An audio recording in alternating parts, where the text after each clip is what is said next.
pasok!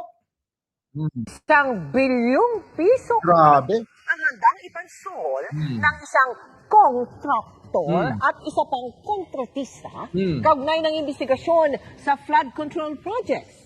Kita nyo, mga kababayan ko, ha?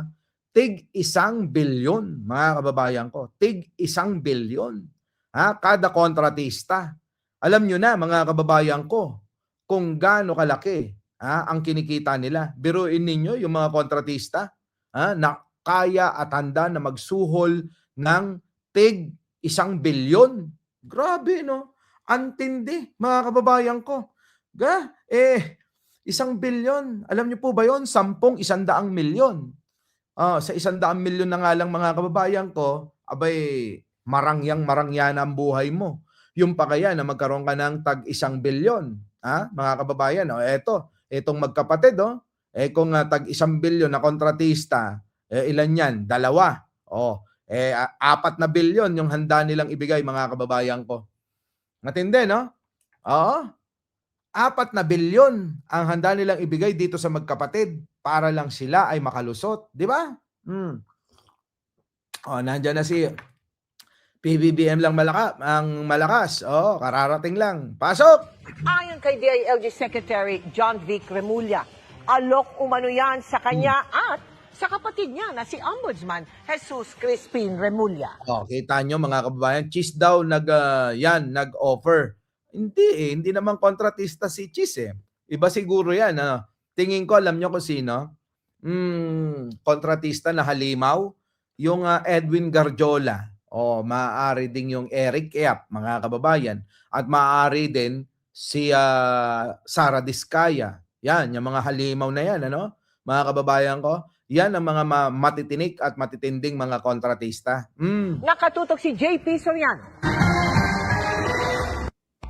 Hindi lang minsan, kundi 2 beses daw silang tinangkang suhulan ang ilang kontraktor sa sangkot sa maanumalyang flood control projects. Ang magkapatid na sina Ombudsman Jesus Crispin Boying Remulla at DILG Secretary John Vic Remulla. Sa isang press conference kanina, sinabi ni Secretary John Vic na abot sa 2 bilyong piso ang iniaalok sa kanila. Yung contractor, pangalawa yung contractor. Nakita nyo, contractor at saka isa yung contractor. So isang contractor, ibig sabihin, mga kababayan, congressman na contractor. Yung isa naman, private na contractor. So dalawa ho yan, mga kababayan. Kaya alam nyo, ako duda ako dyan, na maaaring eto ngang yung Garjola o kaya eto pong si Eric Yap. Yan ho yung mga kontratista, na talagang mga halimaw. Ngayon, ang tanong dito, sino naman yung contractor na pribado? Mga kababayan ko, isa lang naman ang kilala natin na sobrang yaman na kontratista. Yun lang pong mag-asawang Diskaya. Di po ba? So ngayon, tingin nyo, ako mukhang malupit ito. Si Garjola yan, sabi nga ni Joey Salvaboros, si Tan at saka yung si Yap, mga kababayan. Yan po yung talagang litaw na litaw yung mga pangalan pagdating po dito sa mga usapin ng flood control project at iba pa na may kinalaman sa pagkuha ng proyekto dyan sa DPWH. Nako, mga kababayan ko, ang sarap ng mga buhay. Sa aming mutual na kaibigan na kung pwedeng tulungan at may, again, 1 billion na naman ang ino-offer sa aming magkapatid. Agad daw niyang isinumbo ang pagtatangka kay Pangulong Bongbong Marcos. Bawat subok na suhulan ako, nire-report ko kagad sa Pangulo to. Refuse po both times. Hindi kami papayag, hindi ko kami magpapabili. Ayon naman kay Ombudsman Ayun, mga kababayan, hindi kami papayag, hindi kami magpapabili. Kaya ang sabi ng Pangulo, bilin? Nako, tuluyan yung lahat yan. Panagutin. Nako, grabe. So mga kababayan, eto nga sila John Vic at saka si Boying. Pero alam nyo, mga kababayan, di ba ang panunuhol ay meron po yung karampatang parusa.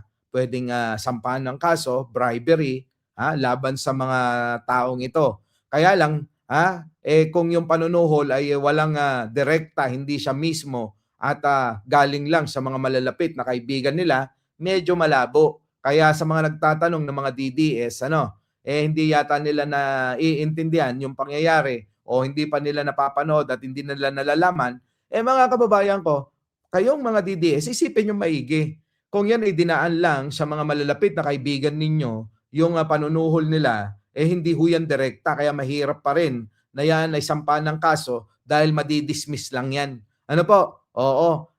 Kung yung mismong siyang tao ang nanunuhol o kaya sakto inaabot yung pong sandamakmak na pera, isang truck na pera yung iaabot sa inyo, mga kababayan ko, yun po yun. Sakto. Pasok na pasok. Pasok! Ombudsman Boyeng Rimulya, hindi siya ang direktang kinausap ng sinasabi ng kapatid na nagtangkang manuhol. Kita niya. Walang direct offer eh. Walang direct offer talaga. Ah. Pero yung hint na yun, matibay ng hint sana. Kaya lang, wala talagang koleksyon na pwede Yan, no? parang nahihirapan din tayo prove ang kaso. Kita nyo? So, maliwanag mga kababayan ko na hindi po pwede rin na pailan nyo ng kaso kasi nga hindi direkta. Ibig ko sabihin, tulad kanina, na kung yan ay yung tao mismo ang magdadala sa kanya ng sandamakmak na pera o kaya magpapauna ng kalahati o kaya 1/4 at ibibigay dito sa magkapatid, yun pwede na ho na siluhin kasi siya na mismo ang nagbibigay at siya na rin mga kababayan ang mag-aabot ng pera, yun, may ebidensya na yung pag-aabot ng pera at siya mismo na nandoon. Yun mga kababayan Nandiyan na sila Chanel Paris, Marian Tomas, sino pa? Oo, sa inyo pong lahat, Heidi Pantino, Marites Musni, opo, yan pasok! Ang lesson natin dito, para itong flood control. Gayunman, sinabihan na raw niya ang kapatid na huwag nang magpatumpik-tumpik pa kapag may ganyang uri ng pagkatangka. Kung talagang merong direct connection, arrestahin mo na. Yan. Kasi na yan, bribery na yan eh. Yan. Corruption of public officers yan. Yun. Sa gitna ng tangkang panunuhol na ito, Tomorrow we're filing a case, no? Sandigan Bayan. Mm. Tomorrow or Monday, we're filing a case sa Sandigan Bayan. Ano na to? Dire-diretso na to. ayaw pang idetalye ni Ombudsman Rimulya kung sino ang kakasuhan, pero may kinalaman pa rin daw ito sa maanumalyang flood control projects. So mga kababayan ko, yan na nga, tuloy-tuloy na, tuloy-tuloy na itong ginagawa nila na pagpapanagot sa mga may kinalaman at mga kumita diyan po sa flood control scam.